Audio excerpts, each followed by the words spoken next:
धर्म दंड की सौगंध लेके कहता हूं, अपने परिवार में, समाज में, राष्ट्र में और पूरे विश्व में शांति की स्थापना के लिए अगर 10 झूठ बोलने पड़े तो समझ लेना कि वो झूठ नहीं है। आदमी सोचता कुछ है, बोलता कुछ है, करता कुछ है, उसको इतना सीरियस लेके चल रहे हो फोन को।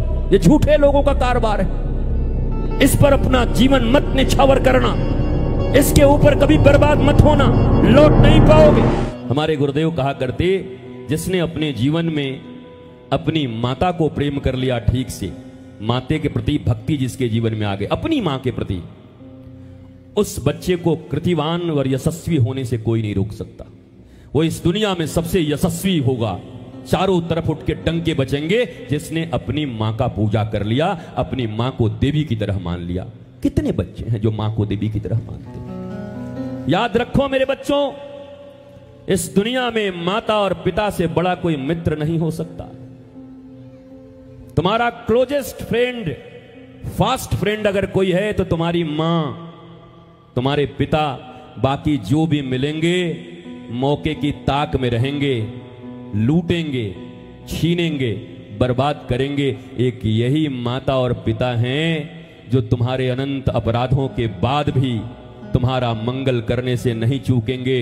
अतः मित्रता करनी हो तो मेरे भारत, मेरे बिहार और गया के वासियों, मेरे बेटे बेटियों, पहला मित्र अपनी माता और पिता को बना लेना कि यही मेरे सच्चे मित्र हैं। इनसे दिल की हर बात मैं कर सकता हूं, ये पक्के मित्र हैं, इनको मित्र बनाओ।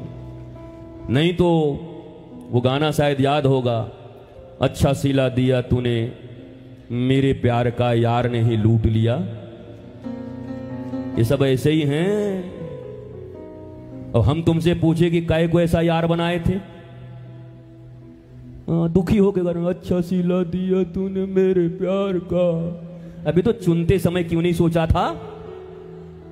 माता पिता, श्रेष्ठ गुरु, ज्ञानी गुरु, इनके रहते हुए उच्चकों के साथ दोस्ती किया। आज लोग कहते हैं, ये बच्चे ये कहते हैं ये मेरा फास्ट फ्रेंड है, मेरे सही गलत दोनों में साथ रहता है। ये फ्रेंड है कि तुम्हारा दुश्मन है?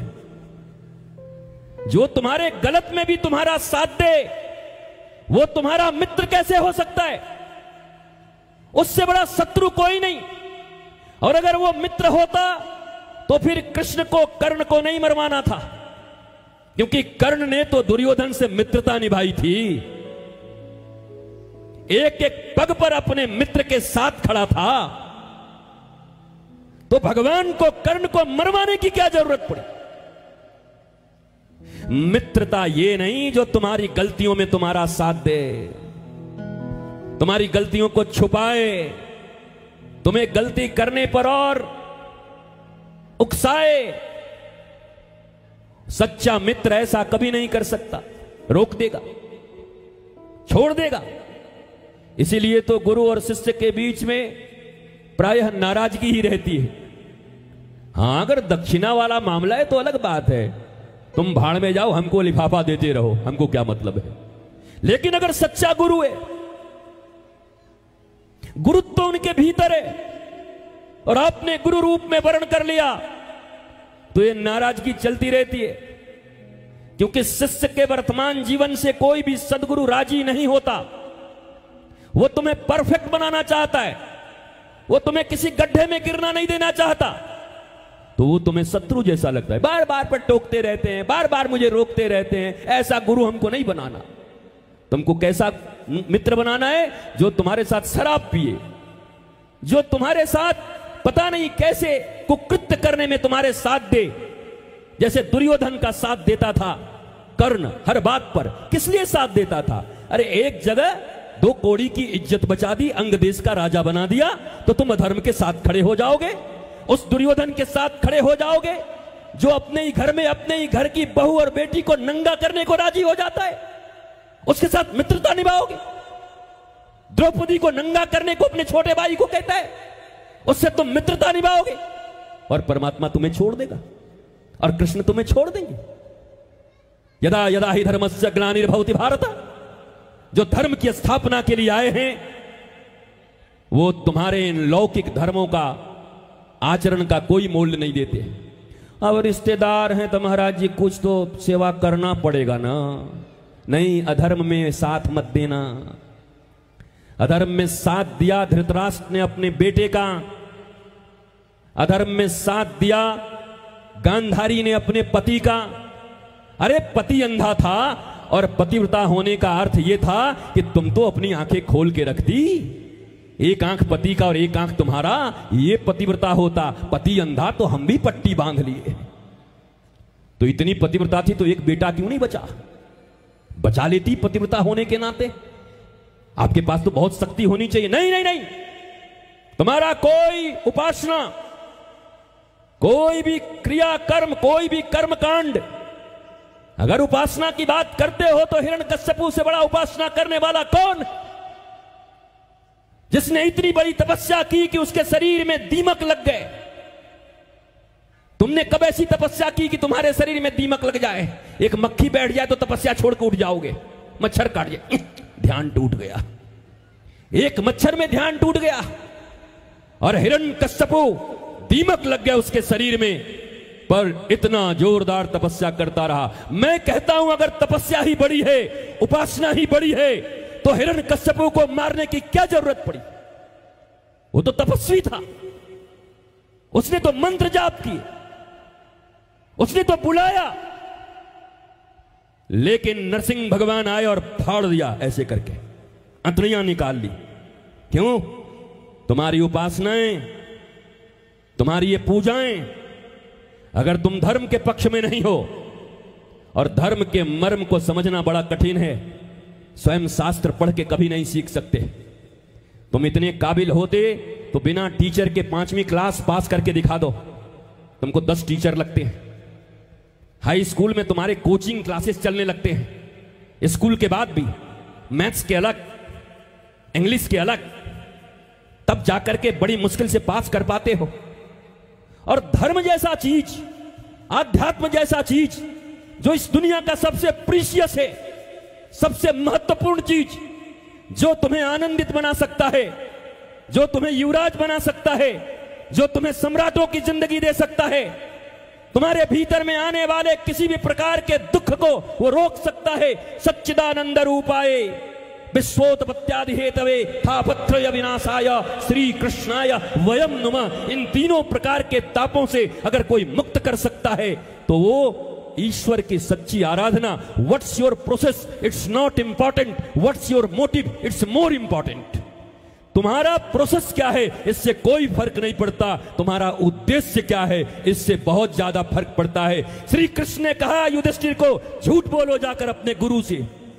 युधिष्ठिर को पूछना चाहिए था, महाराज हमें मिले हैं, भगवान हो, हमारे तुम्हारे जैसे लोग होते, आज मीडिया होती तो ये देखो भगवान, ये श्री कृष्ण एक नंबर का झूठा है, ये अपने भक्तों को झूठ बोलना सिखा रहा है, गुरु और शिष्य में लड़ाई करवा रहा है, फलाना तक। ऐसे कैमरा लेके खड़े हो जाते हैं और दिन भर यही न्यूज चलता। सावधान हो जाओ, जिनको तुम लोग भगवान मानते थे एक नंबर के झूठे निकले। उन्होंने युधिष्ठिर जैसे बच्चे को झूठ बोलना सिखाया है। बोलो खामोश क्यों हो भाई, चोट लग रही है। आज की अगर मीडिया होती तो यह कहती कि नहीं, परंतु कृष्ण को इस बात का कोई कम नहीं है। वो प्रोसेस क्या करेंगे कुछ पता नहीं। उनका उद्देश्य है जितने भी अधार्मिक लोग हैं पृथ्वी से समाप्त करना है और धर्म की स्थापना करनी है। सच और झूठ का निर्धारण बातों से नहीं होता, बात न सच होती है न बात झूठ होता है। सच और झूठ का निर्धारण आध्यात्म और धर्म से होता है। जो अस्तित्व के पक्ष में है वही सत्य है और जो अस्तित्व के विपक्ष में है वही झूठ है। केवल बातें सच झूठ नहीं होती। रोज इसी के लिए घरों में लड़ाई होता, तुमने मुझसे झूठ बोला, अरे काय बात का झूठ बोला। जिस बात को कहने से घर में शांति मिले तो दो रोज 10 झूठ बोलना। मैं कह के जा रहा हूं, जो पाप लगेगा मुझे लगेगा व्यासपीठ पर। गया के वासियों, ये कहते हुए ऐसा लगता है जैसे बोल रहा हूं रामगढ़ के वासियों गया के वासियों, जो पाप होगा वह मेरा होगा। मैं इस धर्म दंड की सौगंध लेके कहता हूं, अपने परिवार में, समाज में, राष्ट्र में और पूरे विश्व में शांति की स्थापना के लिए अगर 10 झूठ बोलने पड़े तो समझ लेना कि वो झूठ नहीं है, बल्कि 10 सत्य तुमने बोले हैं, जिससे शांति और प्रेम की स्थापना तुमने कराई है। ये है सच और झूठ। कहां फंसे हो? ये पाप, ये पुण्य, ये झूठ कैसी बोलूं महाराज मैं? और सच सच ज्यादा कहां बोलते हैं? जहां किसी की कमी देखते हैं। हाँ, हम तो महाराज जी एकदम सच बोलते हैं। हम इतना सच बोलते हैं कि चाहे घर में युद्ध हो जाए, लेकिन हम सच बोलने से पीछे नहीं हटेंगे। काय बात को युद्ध करा रही है माई? युद्ध नहीं, बुद्ध की धरती पर हो, शांति लाने का प्रयास करो, आनंद लाने का प्रयास करो। श्री कृष्ण से यही सीखो। केवल श्री कृष्ण को माखन मिश्री दे करके 2 डंडे लेकर के रास रचो हे, रास रचो हे, इससे श्री कृष्ण का कोई वास्ता नहीं है। ध्यान दे देना। रास शब्द का अर्थ होता है जीवात्मा और परमात्मा का मिलन। किसी नाच को रास नहीं कहते। पहले ठीक से पढ़ो, समझो, जानो धर्म के मर्म को। मर्म न जाने धर्म बखाने। बताओ, भागवत की कथाएं चलती, लोग गाना गवाते हैं, अरे द्वारपालो कन्हैया से कह दो, और दिखाता है एक बेचारा बूढ़ा आदमी सुदामा बन करके ऐसे आ रहा, द्वारपाल ने धक्का दे दिया। किस भागवत में लिखी है? तुम मनोरंजक बनाने के लिए चीजों को झूठ बोलोगे। श्री कृष्ण के दरबार में पूरी रात्रि में अबला, विधवा, बच्चे, जरूरतमंद, ये कोई भी आ जाए तो सीधे श्री कृष्ण के कक्ष तक ले जाने की व्यवस्था थी, अगर श्री कृष्ण शयन में है तब भी। और सुदामा जैसे विप्र के आगमन पर वहां का द्वारपाल उनको धक्का देगा? ये किसने बताया? किस भागवत में है? कुछ भी करोगे, फिल्मों की तरह मसाला बनाने के लिए कुछ भी भर दोगे, किसी चीज से मतलब नहीं रखोगे। ये क्या प्रतिष्ठा होगी? तुम्हारे बच्चे पूछेंगे, मां जब श्री कृष्ण भगवान हैं तो उन्होंने ऐसे द्वारपाल क्यों रखे थे उज्जड? पूछ सकता है तुम्हारा बच्चा, क्या जवाब दोगी? कि श्री कृष्ण भगवान हैं, उनके द्वारपाल इतने भ्रष्टाचारी, किसी गरीब को ऐसे धक्का मारकर गिरा दें, ये कैसे कृपा निधान है? ये कैसे दयालु हैं? ये प्रश्न पूछा जा सकता है। क्या जवाब दोगे?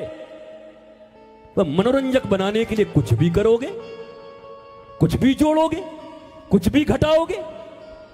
ये धर्म बहुत कठिन है, डगर पनघट की, झटपट भर लाओ यमुना से मटकी। याद रखो, श्री कृष्ण के यहां सुदामा जी के जाने के बाद जैसे ही उन्होंने कहा, उनको तुरंत विश्राम कराया गया। पंखे लेकर लोग खड़े हो गए। दौड़ा हुआ गया एक व्यक्ति और सिर्फ श्री कृष्ण को बताया, और वहां से सुदामा को लेकर के चल पड़े थे बिना पूछे ही, कि मेरे पूछने से पहले तू जाकर के आने से पहले पूछ ले।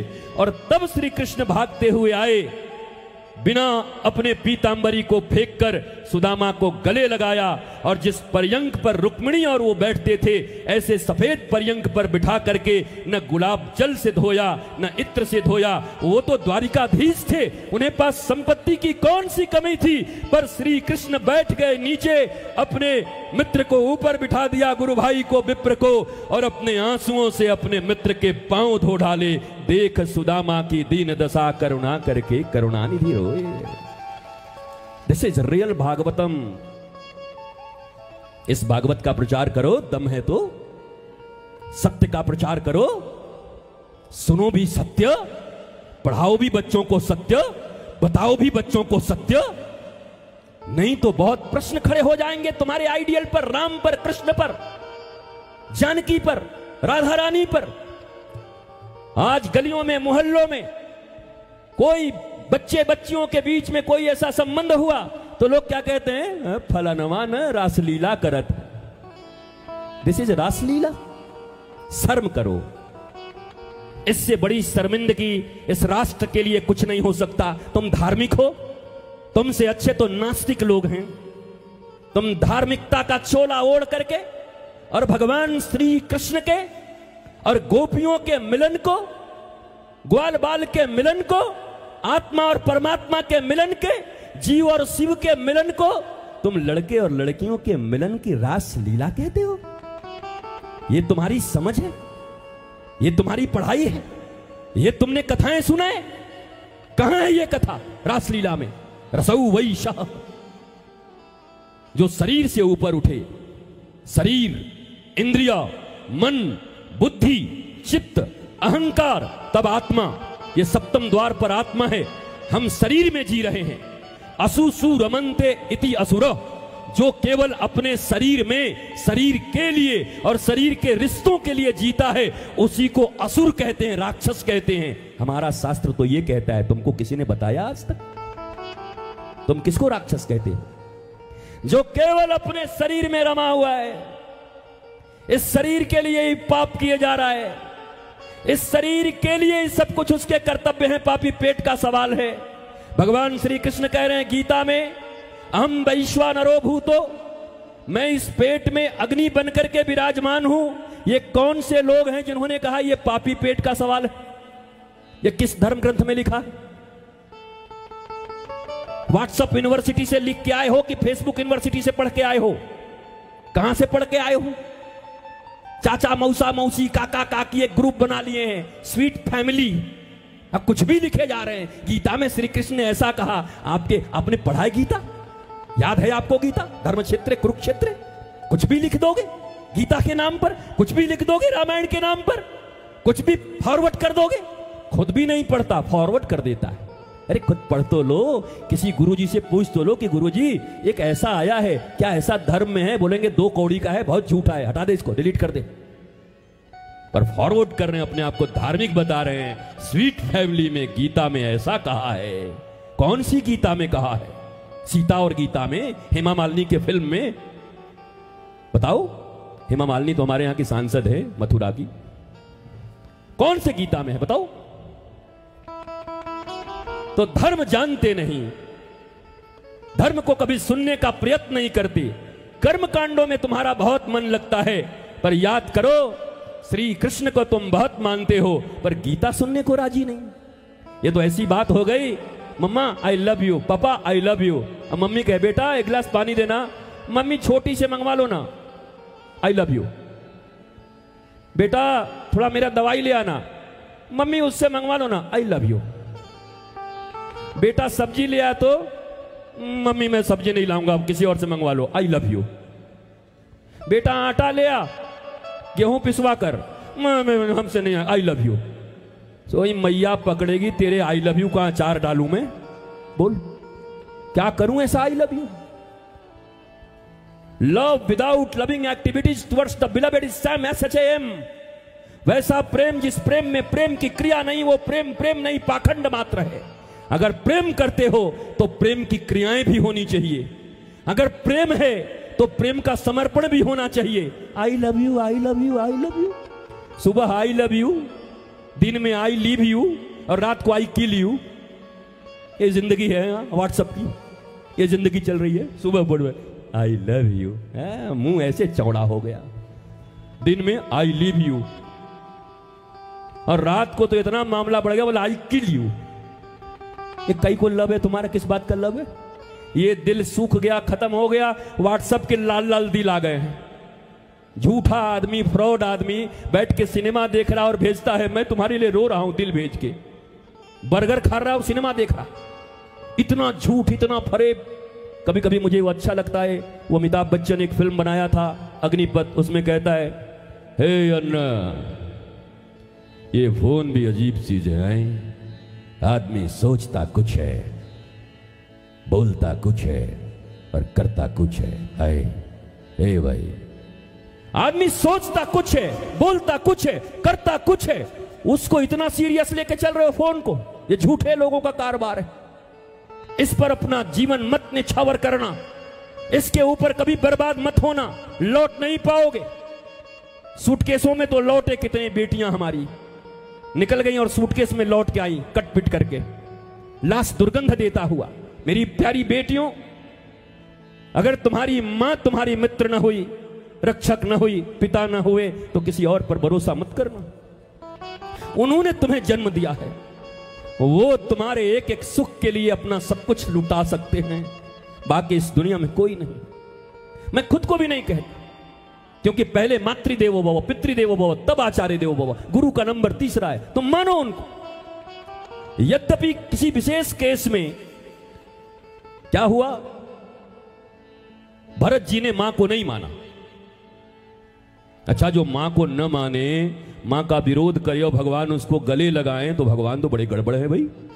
बताओ, घर में मां को नहीं मानता और इसको साथ दे रहे हैं, ये गड़बड़ कर रहे हैं। भरत ने मां को नहीं माना, परंतु राम ने गले लगाया। क्योंकि विशेष परिस्थिति यह है कि जब परम पिता का कोई विरोध करे, प्रहलाद ने अपने पिता का बात नहीं माना और प्रहलाद को बचाने के लिए भगवान आ गए। दुनिया का दुश्मन तो कोई और होता है, प्रहलाद का दुश्मन तो उसके पिता ही थे, पर प्रहलाद एकनिष्ठ रहा। जाके प्रियन राम वैदेही तजिए ताहि कोटि बैरीसम यद्यपि परम स्नेही। यहां तो बाप बड़ा ना भैया, सबसे बड़ा रुपैया, ताता थैया, ताता थैया। यही सिद्धांत है। पढ़ किस लिए रहे हो? अपने बच्चों को किस लिए पढ़ा रहे हो? संस्कारी बनाने के लिए। कल सुनाया था ना, प्रातः काल उठ के रघुनाथा, मातु पिता गुरु नाम ही माथा, गुरु नाम ही माथा। हाथ उठाइए, अब नीचे करिए। अब वो लोग उठाइए जिनके जितने भी बेटे बेटी हैं, रोज बिना नागा किए प्रतिदिन दंडवत होकर के माता को, पिता को, गुरु को और भगवान को प्रणाम करते। झूठ मत बोलना। इस 7 दिन तक यहां भागवत हुआ है, सारा पाप तुम्हारी पर बांट दूंगा।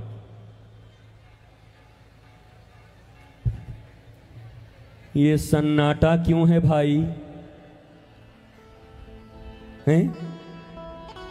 अब पेपर में छपेगा, टीवी में आएगा, गया जी में दिव्य कथा हुई, ये महाराज आए, वो महाराज आए, हजारों की भीड़ ने, श्रद्धालुओं ने खूब लाभ लिया। क्या खाक लाभ लिया?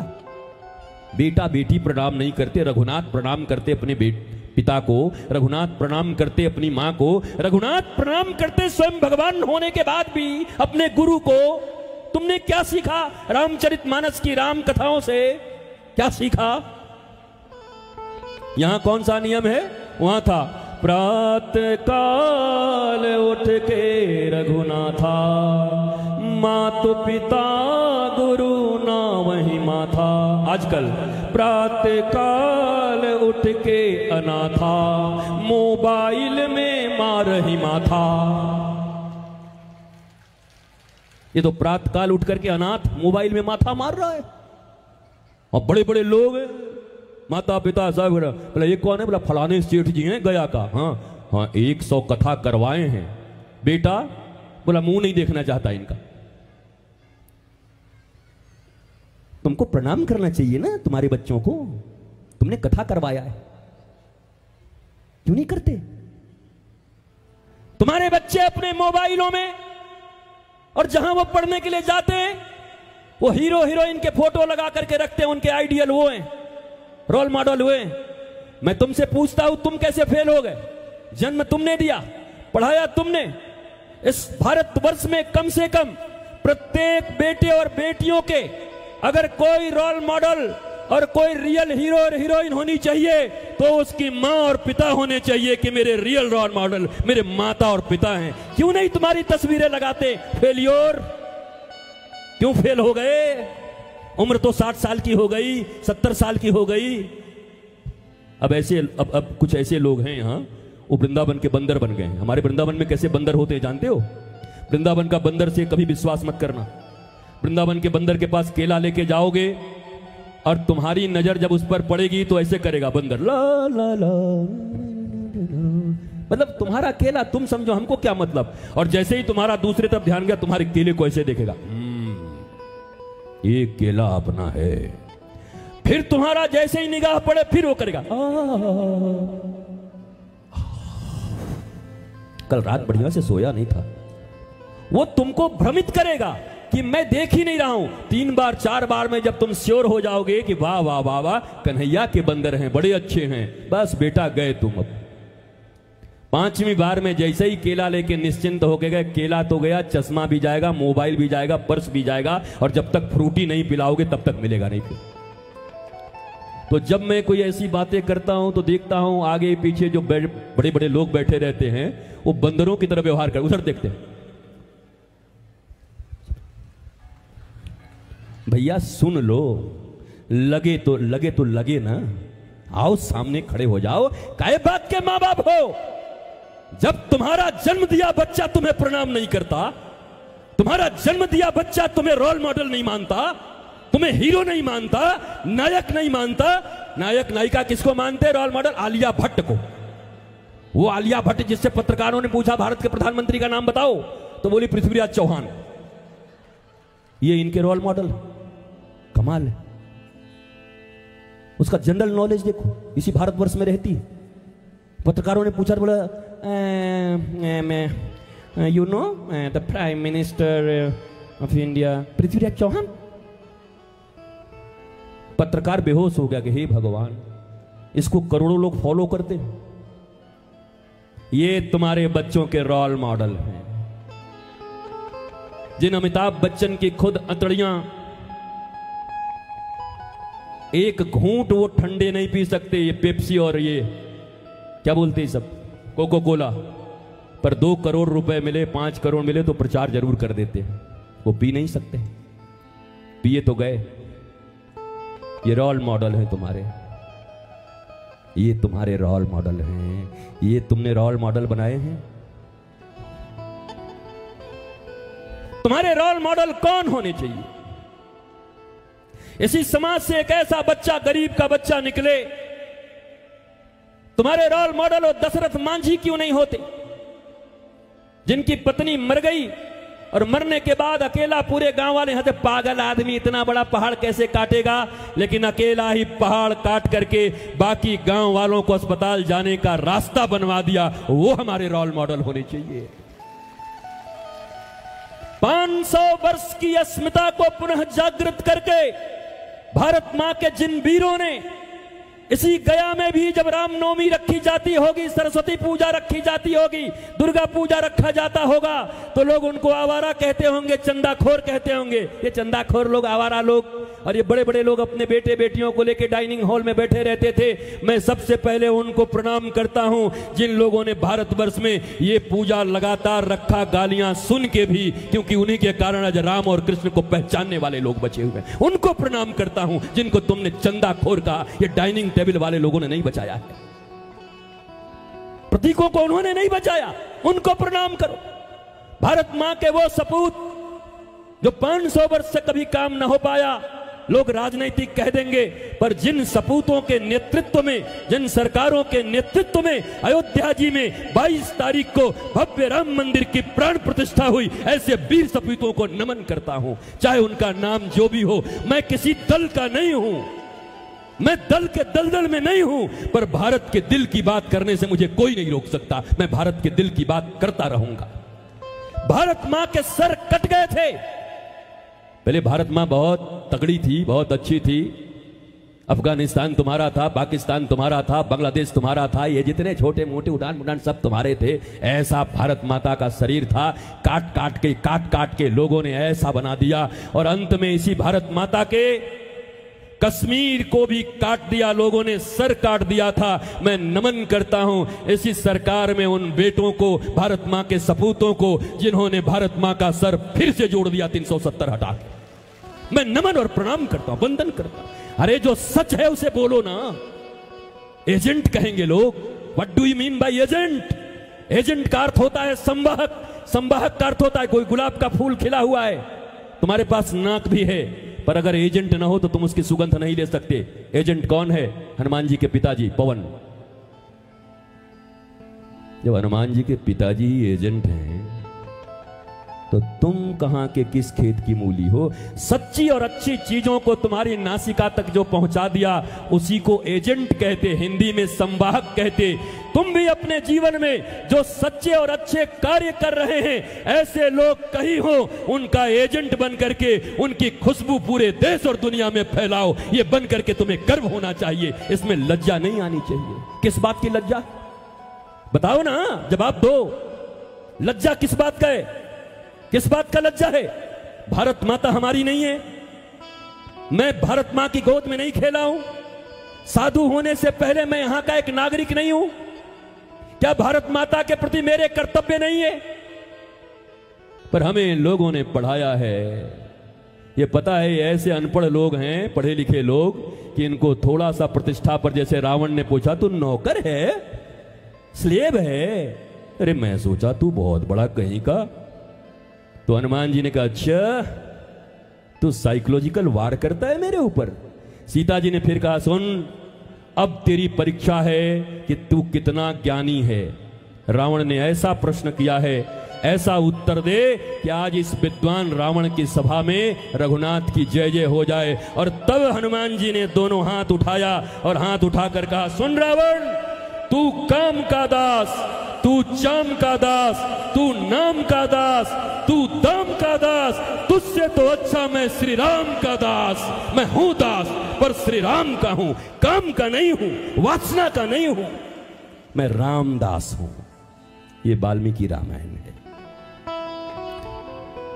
तुम्हें दासता तो करनी पड़ेगी, नौकर तो बनोगे, या तो वासना के या उपासना के। तुम डिसाइड करो किसका बनना। तुम्हें दासता तो करनी पड़ेगी, या कामना का या रामना का, राधा रामना का। किसका बनना चाहते हो तुम डिसाइड करो। या तो दाम के, बाप बड़ा ना भैया, रुपया के दास बनोगे, या श्री राम के बनोगे। तुम डिसाइड करोगे किसके बनना चाहते हो। और इस बात का प्रमाण है, जिन्होंने सब कुछ छोड़कर काम, नाम, चाम, दाम और राम की दास्ता की। राम मंदिर दुनिया में कम है, पर जिन्होंने दास्ता की उनके मंदिर गली गली में हनुमान जी के मंदिर हैं। उनकी इतनी प्रतिष्ठा और इतनी रामदास बनो भैया, रामदास बनो, राम जी के दास बनो। रामो विग्रहवान धर्म, चलते फिरते धर्म है राम जी। अगर धर्म सीखना है, शास्त्र की जरूरत नहीं है। अगर राम जी सामने आ जाएं तो वही धर्म है, उनको फॉलो करो, वही राम जी, वही धर्म है। रामो विग्रहवान धर्म, चलते फिरते धर्म है। मेरी माताओं, मैं आपको प्रणाम करने आया हूं, नमन करने आया हूं। इतनी लंबी कथा सुनने के बाद भी तुम बैठे हुए हो।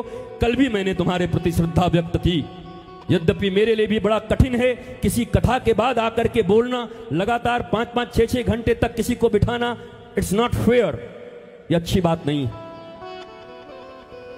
प्रथम 1 घंटे, 2 घंटे, 2.5 घंटे तक पूरा मन एकाग्र करके लोग बैठते हैं, पर मेरे लिए बहुत जबरदस्त फील्डिंग है ये। पहले तुम 3 घंटे बैठ चुके हो और फिर तुमसे बातें करना।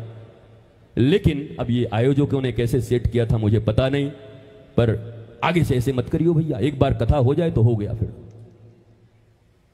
जब लाना हो तो खुद बोलना कि हाँ भैया तुम्हें अच्छा लगता है, इतने बजे गुरुदेव आ रहे हैं, आना होगा तो आ जाना। एक भौरा होता है, भौरा 12 किलोमीटर दूर से जब कमल के मकरंद की खुशबू फैलती है तो 12 किलोमीटर भनभनाता हुआ पैदल भौरा आकर के कमल के ऊपर बैठ जाता है। जिनको भगवान की कथा प्यारी होगी और जीवन की कथा प्यारी होगी, वो भनभनाते हुए पांडाल में आके फिर बैठ जाएंगे। बस उनको समय दे देना कि भैया कल आ जाओ, परसों आ जाओ, इतने बजे आ जाओ। जिनको जरूरत हो जरूर आएंगे, और जिसको जरूरत नहीं है वैसे लोगों को बोलने से भी क्या जरूरत है। जिसकी नीड ही नहीं है, जिसकी आकांक्षा ही नहीं है, जो केवल एक रूढ़ियों के कारण चलो सुन लेते हैं, महाराज आए हैं एक बात करें, सुनने से क्या फायदा है, क्या करोगे इससे? तुम्हारे भीतर प्यास होनी चाहिए, हाँ आज मैं बदलूंगा। और याद रखो तुम्हारे बेटे बेटियां, मैं जितने लोग यहां बैठे हो, मैं दावे के साथ कह सकता हूं, तुम्हारे 15 और 20 साल और 25 सालों में जितना तुम ना उनको अपना बना पाए, आज हमारी बेटियां और बेटे यहां से उठेंगे, तुम देखना उनके भीतर परिवर्तन होगा, माता और पिता के भीतर उनके प्रति प्रेम बढ़ेगा। यह तुमको जरूर पक्का पता चलेगा। ये वो जगह है जहां 1 घंटे के भीतर भी सब कुछ परिवर्तित हो सकता है, पर महत्व समझना होगा। जिसको महत्व ज्यादा दोगे, समाज में उसी का ज्यादा बोलबाला होगा। तुम पैसे के लिए केवल जीते हो, तुम्हारे बेटे बेटी देखते हैं जीवन भर पैसे के लिए मर गया, ये पैसा पैसा करते, वो भी पैसे के गुलाम पैदा हो जाते हैं। हाय हाय करते रहते हो, जिसके कारण वो भी हाय हाय करते रहते हैं। सिखाओ, अगर दे सकते हो अपने बच्चों को तो बताओ, कि इस दुनिया में ज्ञान से बड़ा कुछ नहीं है। याद रख, अगर ज्ञान होगा, नॉलेज होगा, प्रभु की भक्ति होगी, सब कुछ तुम पा सकते हो। और ये पक्की बात है, हनुमान जी भक्त हैं तो क्या आलसी हैं? बोलो। अरे हनुमान जी राम जी को मानते हैं, राम जी के दास हैं, राम जी की पूजा करते हैं, वो आलसी हैं, कर्म नहीं करते। हाँ, तो कुछ लोगों ने ट्रक पे लिखवा रखा, महाराज जी हमें तो कर्म ही पूजा है। कौन सा कर्म बेटा? कैसा कर्म पूजा है? कर्म ही पूजा है? कहां लिखा है कर्म ही पूजा? कौन से शास्त्र में? अभी ले आओ, हम भी पढ़े जरा। कौन सा कर्म? कर्म, अकर्म, विकर्म, सुकर्म, कौन सा कर्म? ये ट्रक पर 2 रुपए की पट्टियां लिखवा करके वहां से धर्म पढ़ रहे हो? ऑटो रिक्शा पर लिखा हुआ ये कली चली वहां, वो बली बनी वहां, उससे धर्म सीख रहे हो? तुम्हारे घर में अभी माता पिता या दादाजी का किडनी खराब होगा तो जाओगे किसी रिक्शे वाले से ठीक करवाओगे, सब्जी वाले से ठीक करवाओगे, या इंजीनियर से ठीक करवाओगे, या आईएएस और आईपीएस से ठीक करवाओगे? किससे करवाओगे? जोर से बोलो। डॉक्टर, वैद्य, चिकित्सक से करवाओगे, जो जिस चीज में निष्णात है, जिसकी जिस चीज में विशिष्टता है, उस चीज को वही कह सकता है। पान के दुकान पर खड़ा होकर के धर्म की चर्चा कर रहे हो। चाय ले लिए हो 2.5 रुपया का और गए, भागवत में तो हमारा पूरा 20 भागवत सुन चुके हैं और 12 रामायण करवा चुके हैं, मतलब बेटवा हमारा नालायक निकल गया है। इनके 20 भागवत और 12 रामायण इनके कहां गए पता नहीं। कहां बात कर रहे हो? You have to surrender on the lotus feet of your guru, your spiritual master, your loving master. उनके चरण कमलों में तुम्हें समर्पित होना होगा। विद्या 2 तरह की होती है, एक जीवन की विद्या, एक जीविका की विद्या।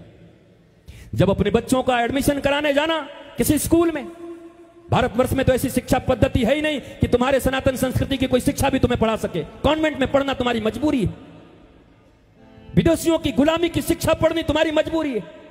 तुम मजबूर हो। जी फॉर जेंटलमैन, टोपी, कोट, पैंट, जूते, टाई, ये लगा करके खड़ा है जेंटलमैन। अब उस आदमी का जो बचपन से बच्चा वही देखा है, जो कोट पहनता है, जो टाई पहनता है, जो हैट पहनता है, वो जेंटलमैन है। उनके दादाजी धोती और कुर्ता पहन करके खेती करते हैं, उनको कभी मानता ही नहीं जेंटलमैन। ये तो गंवार हैं, ये गंवार हैं। जेंटलमैन वो है। टाई का इजाद क्यों हुआ था पता है? इन्वेंशन टाई क्यों बना था? साइबेरियन कंट्री में नाक ज्यादा बहते थे, कितने रुमाल करेंगे, इसलिए उसको बांध करके उसी से पोछा करते थे, इसीलिए टाई बनी थी। यहां टाई पहन के जेंटलमैन बन रहे। यहां कौन सा तुम्हारा नाक बह रहा है? देसी मुर्गी बिलायती बोल भारतीयों, कब सीखोगे? ये किन लोगों ने बताया कि टाई लगाने से जेंटलमैन होते हैं? बताओ। नक पुछवा को तुम लोगों ने जेंटलमैन बना दिया, और 2-4 जो पहन के आए होंगे घुसा लिए होंगे ऐसे करके। बहुत खतरनाक महात्मा ये तो। बताओ, हमारे जैसे बोल रहा है। हमारी अपनी पद्धति, भारत की भौगोलिक स्थिति जो पहनने को तुम्हें राजी करता है वो पहनो। मॉडर्न का अर्थ ये नहीं है कि उनके कपड़े ले आए, उनके लटके झटके ले आए। मॉडर्न होने का अर्थ है चारों तरफ झूठ, कपट, बेईमानी, अभाव हो, लेकिन उसके बाद भी हमारा जीवन भगवान के प्रभाव में हो और हम आनंदित हों। इसको मॉडर्न कहते हैं। ये लट्टे झट्टे पहनने से मॉडर्न नहीं बनते। इनको लुच्चे बोलते हैं, लुच्चे। LUCHE, CHCHE, CHH बोलूंगा तो लुच्चे हो जाएगा। लुच्चे, LUCHE, CHCHE, लुच्चे। दे ऑल आर लुच्चे। ये मॉडर्न नहीं है, मॉडर्निटी नहीं है ये बेटियों। मॉडर्निटी उसको कहते हैं जब आप अपनी जानकी माता की तरह उस गरिमा में रहो, आप किशोरी जी की तरह रहो, आपको देखकर मातृत्व का भाव उत्पन्न हो लोगों के भीतर। इसमें आपकी गरिमा है। ये आपके ट्रेडिशन है, ये आपका भारत है। इस भारत में हम जीते हैं, इस भारत में हम रहते हैं। अपने इस ट्रेडिशन का प्रचार करो। ये केवल घर द्वार बना देने से अपने बच्चे के तुम माता पिता नहीं बन सकते। मैं तुम्हें बार बार कह रहा हूं, तुम जैसे दुखी होकर जा रहे हो इस संसार से कम जिनको हृदय का टुकड़ा कहते हो, कलेजे का टुकड़ा कहते हो, उनको बता तो सको कि तुम क्यों दुखी रहे पूरी जिंदगी, अपने जैसे ही क्यों बना रहे हो। दुश्मन हो या मां बाप हो, अगर मां बाप हो तो बताओ कि मैं इन रिश्तेदारों के चक्कर में बेटी कभी अच्छे से रह नहीं पाई, ये कभी पास आते थे, कभी निंदा करते थे, इन्हीं लोगों को खुश करने में हमारी जिंदगी बर्बाद हो गई। मेरे प्यारे बच्चे, क्या कहेंगे लोग, सबसे बड़ा रोग तुम इसकी चिंता मत करना, धर्म के पथ पर चलना। तुम अवश्य ही जब नाम लिखवाने जाओ अपने बच्चे का, तो स्कूल में नाम लिखवाते समय कह देना ये वो जगह है जहां तुम्हें यह सिखाया जाएगा कि तुम कमाओगे कैसे, जीविका की विद्या, हाउ टू अर्न मनी। और ठीक उसी दिन, उससे पहले सदगुरु के पास ले जाना, उनके चरणों में झुकाना और ऋषि के चरणों में झुका के कहना वहां तुम्हें जीविका की विद्या मिलेगी और यहां तुम्हें जीवन का विद्या मिलेगा। गुरुदेव तुम्हें जीवन की विद्या देंगे।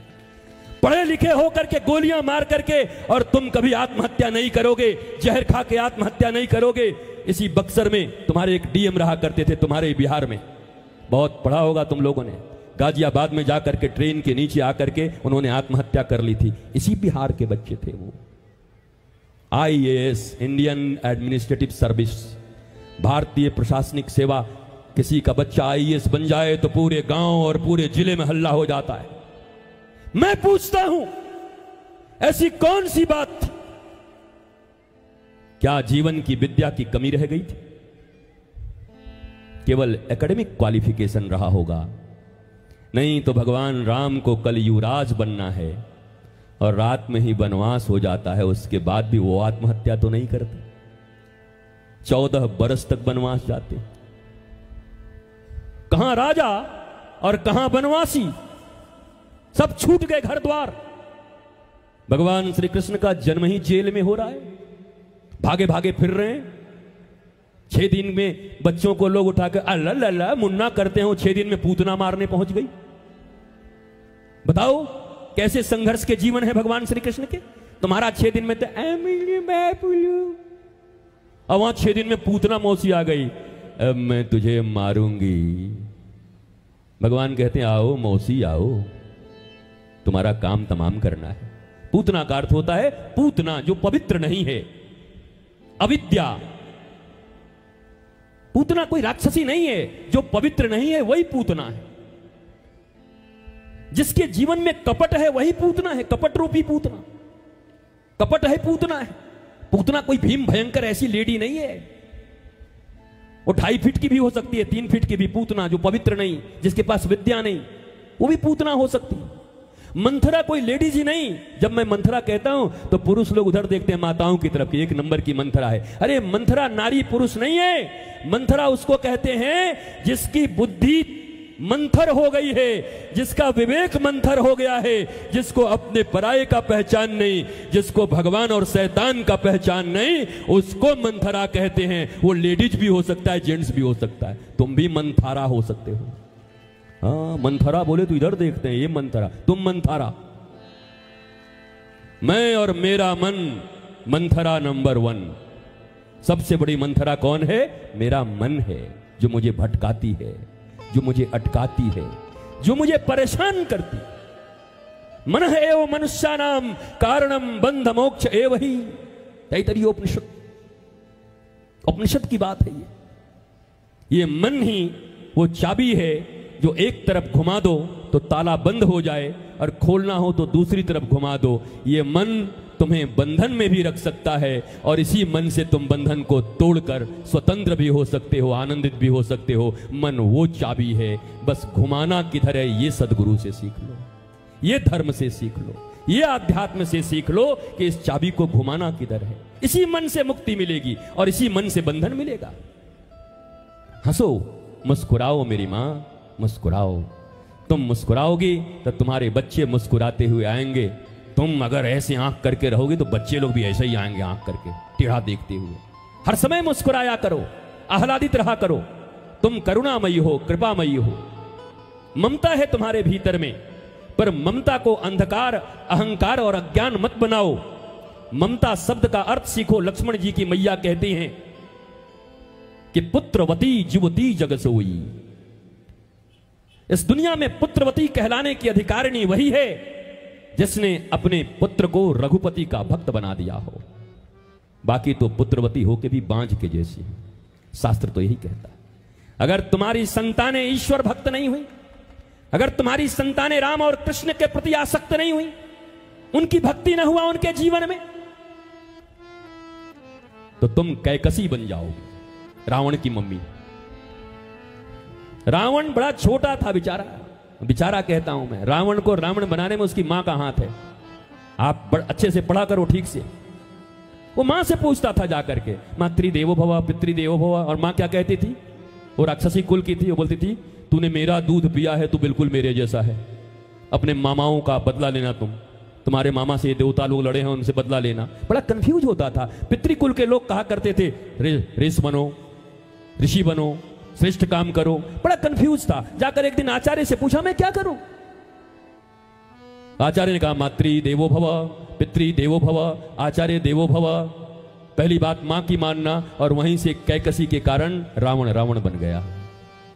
काश उस दिन भरत की तरह हो जाता रावण और कहता मैं कैकई की बात नहीं सुनूंगा, तो रावण रावण नहीं बनता। ये राम लीला, ये कृष्ण लीला, इनमें खोट देखने के लिए तुमको परीक्षक नहीं बनाया गया, एग्जामिनर नहीं बनाया गया तुमको, तुम पीएचडी करके नहीं आए हो।